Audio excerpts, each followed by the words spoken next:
اور اپنی بیوی کا ہمیشہ ساتھ دیتے ہو۔ لوگ تو 1 سال انتظار نہیں کرتے اور تمہیں 10 سال ہو گئے ہیں شادی کو، اور ابھی بھی بھابھی جی سے آج بھی اتنا ہی پیار کرتے ہو جتنا کہ پہلے کرتے تھے۔ بابر مسکرایا اور بولا، ہاں ہماری پسند کی شادی تھی اور میری ضد تھی نائلہ، تو میں اب ایک ایسی خامی کی وجہ سے اسے کیسے چھوڑ سکتا ہوں؟ اللہ نے اگر اولاد دینی ہوئی تو اسی میں سے دے دے گا۔ دوست نے بابر سے کہا، کیا تم نے بھابھی کو سچ بتا دیا یا ابھی بھی چھپا رہے ہو؟ بابر نے ہمیشہ کی طرح ٹال دیا۔ پھر اسی شام جب بابر جنگل سے لوٹا تو نائلہ کے ہونٹوں پر ایک عجیب سی مسکراہٹ تھی اور ایک نیا موبائل ہاتھ میں۔ پوچھنے پر بولی، پڑوس والی سریا سے مانگا ہے، کل واپس کر دوں گی۔ بابر نے یقین کر لیا کیونکہ دل محبت میں اکثر اندھا ہوتا ہے۔ نائلہ نے بابر کے دوست سے عامر کا نمبر لیا اور اسے فون کر دیا اور اس کو اچھی خاصی سنائی کہ خود تو تم باہر جا کر بیٹھ گئے ہو اور یہ میرا شوہر جو سب کچھ تم جیسے خودغرض انسان پر اپنا سب کچھ لٹا کر بیٹھا ہے، اس کا میں کیا کروں؟ عامر کو غصہ آیا اور وہ بھی بھابھی پر چلانے لگا، تو کیا ہوا بھائی؟ بھائی نے کوئی احسان نہیں کیا مجھ پر؟ اگر مجھے باہر بھجوانے کے لیے اپنی زمین بیچ کر پیسے دیے یا میری پڑھائی پر لگائے تو انہیں بھی لالچ تھا کہ وہ مجھے قربانی کا بکرا بنا کر خود آرام سے بیٹھ کر پیسہ کھانا چاہتے تھے۔ نائلہ نے کہا، تم اچھی طرح سے جانتے ہو کہ وہ لالچی نہیں ہے، وہ تو اللہ میاں کی گائے ہے۔ تم خود غرض نکلے، احسان فراموش کہیں کہ ہمیں فقیر بنا کر خود محلوں میں بیٹھے ہو، شرم آنی چاہیے تمہیں۔ دیکھنا تم ایک دن بہت پچھتاؤ گے۔ اس کے بعد غصہ تھما، فون بند کیا اور مسکرائی اور پھر فرحان کو فون ملایا۔ گاؤں میں نیا نوجوان آیا تھا اور شہر میں کاروبار کرتا تھا اور شہر کے ارد گرد گاؤں کی زمینوں کا معاملہ دیکھتا تھا اور ان پر تعمیراتی کام بھی کرواتا تھا۔ نائلہ ایک دن کام سے واپس آ رہی تھی کہ اس کی طبیعت خراب ہوئی اور وہ راستے میں بیٹھ گئی۔ فرحان گاڑی میں بیٹھا اسے دیکھ رہا تھا، پھر گاڑی سے اترا اور اسے پینے کے لیے پانی دیا اور کچھ کھانے کو بھی دیا، جس سے اس کی طبیعت میں کچھ بدلاؤ آیا۔ اسے گاڑی میں بٹھایا اور اس کے گھر چھوڑا اور راستے میں کافی طویل گفتگو ہوتی رہی۔ آہستہ آہستہ اس کے تعلقات بڑھتے گئے اور اسے جب بھی ملتا کچھ پیسے دے دیتا اور نائلہ کے لیے نیا فون، پرفیوم، چمکدار دوپٹہ اور خوبصورت قیمتی جوتے اور لباس بھی یہی لے کر آیا۔ نائلہ خوش ہوئی اور بابر کی محبت کو ہمیشہ کے لیے کہیں فراموش کر دیا۔ فرحان روز آتا، نائلہ روز سجتی سورتی اور بابر روز تھکتا۔ محلے دار بابر کو یہ خبر پہلے ہی پہنچا چکے تھے، مگر اس نے نائلہ سے کوئی سوال نہ کیا اور خاموش رہا اور لوگوں کو بات کرنے کا موقع نہ دیتا اور کہتا کہ یہ نائلہ کا رشتہ دار ہے اور میں اسے جانتا ہوں، میرے ساتھ ہی کام کرتا ہے اور کسی چیز کی ضرورت ہوتی ہے تو میں اسے بول دیتا ہوں کہ گھر سے لے آؤ۔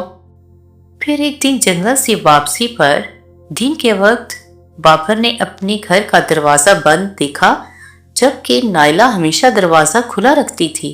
دستک دی، آواز دی، کوئی جواب نہ آیا۔ شک نے دل میں پاؤں رکھ لیا اور پیچھے کی دیوار کی طرف گیا جو کچھ ٹوٹی ہوئی تھی، کھڑکی سے اندر جھانکا اور جو دیکھا وہ روح کے آر پار چلا گیا۔ نائلہ وہی جس کے لیے بابر نے اپنی جوانی، محنت اور خواہشیں قربان کر دیں، آج کسی اور کے بازوؤں میں تھی۔ دروازے پر کنڈی نہیں، ضمیر پر لگا قفل ٹوٹا۔ بابر باہر لڑکھڑاتے قدموں کے ساتھ پیچھے مڑا، دیوار پلانگی، دل پر پتھر رکھا اور خاموشی سے واپس چلا گیا۔ نہ دروازہ کھٹکھٹایا، نہ سوال کیا، صرف ایک نگاہ جو چیخ تھی، ماتم تھی اور وصیت بھی تھی۔ رات گئے، بابر گھر واپس لوٹا، خاموش، اجنبی اور سنبھلتا ہوا۔ نائلہ نے بابر سے کھانے کے لیے پوچھا، مگر بابر نے انکار کر دیا، یہ بول کر کہ میں کھا کر آیا ہوں، جی بھر گیا ہے میرا۔ پھر رات کو اسے بخار ہوا، پھر سانسیں گھٹنے لگیں، اسپتال جانے کا خرچ نہ تھا، دوا تک نہ آئی۔ نائلہ نے کہا، تمہاری دعا کے لیے ادھار پکڑ لیتی ہوں کسی سے۔ بابر نے دل میں سوچا کہ اب جینے کی امید ہی نہیں تو مرض کی دوا کیسی؟ نائلہ بھی اس کی پرواہ نہ کرتی کیونکہ اب وہ اونچی اڑان بھر رہی تھی اور زمین پر رینگنے والے لوگ اسے کیڑے کی مانند لگ رہے تھے۔ بابر کی حالت بگڑتی گئی۔ نائلہ نے ایک بار اس کے بھائی کو فون کیا۔ اس نے یہ کہہ کر فون بند کر دیا کہ اب یہ بیماری کا نیا ڈرامہ ہے پیسے منگوانے کا۔ بابر اندر ہی اندر گھٹ گھٹ کر دل کا مریض بن چکا تھا۔ آنکھوں کے گر سیاہ ہلکے رنگ پیلا اور ہونٹ نیلے اس کی بیماری کو عیاں کر رہے تھے۔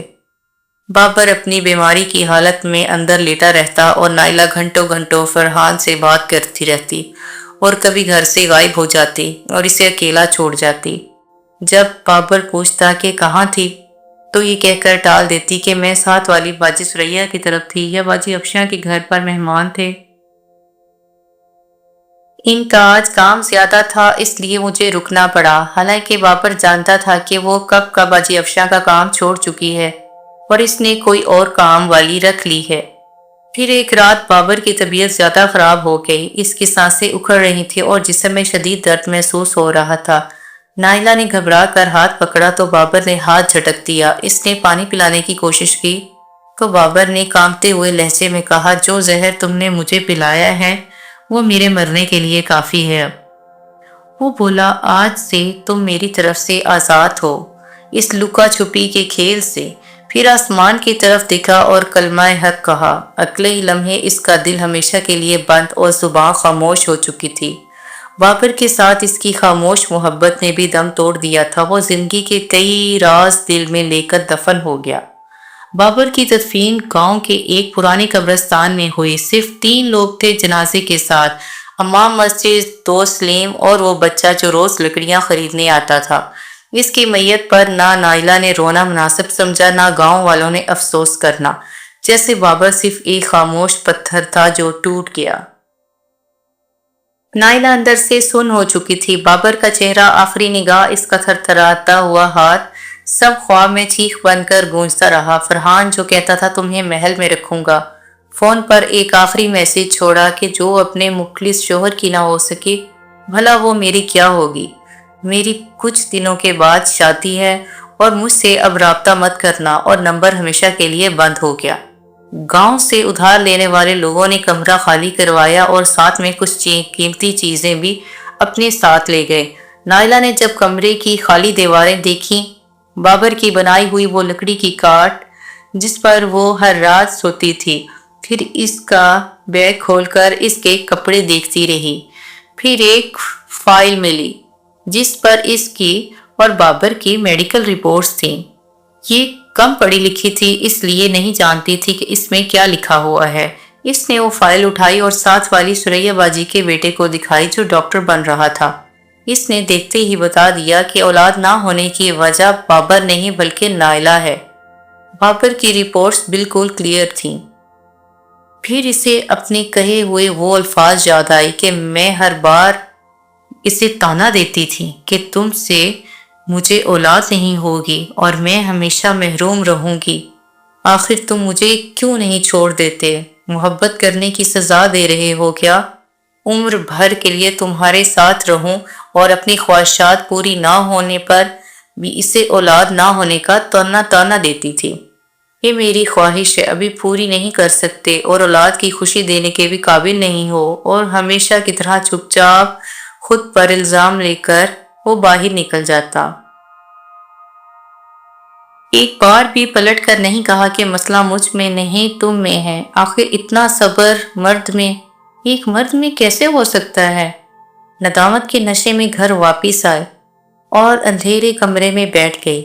اسے پہلی بار محسوس ہوا کہ شوہر کا مضبوط سایہ کسی عورت کے لیے کتنا ضروری ہوتا ہے۔ پہلی بار اس نے شوہر کی کمی شدت سے محسوس کی اور بلند آواز سے روئی۔ وہ روئی نہیں بلکہ چیخی نہیں بلکہ تڑپی۔ آنکھیں خشک تھیں، دل پھٹ رہا تھا، روح زخمی تھی۔ بابر کے پاؤں کی دھول بھی اب مقدس لگنے لگی تھی۔ وہی ہاتھ جو بابر نے آخری وقت جھٹکا تھا، اب کانپتے ہوئے وہی ہاتھ قبر پر دعا کے لیے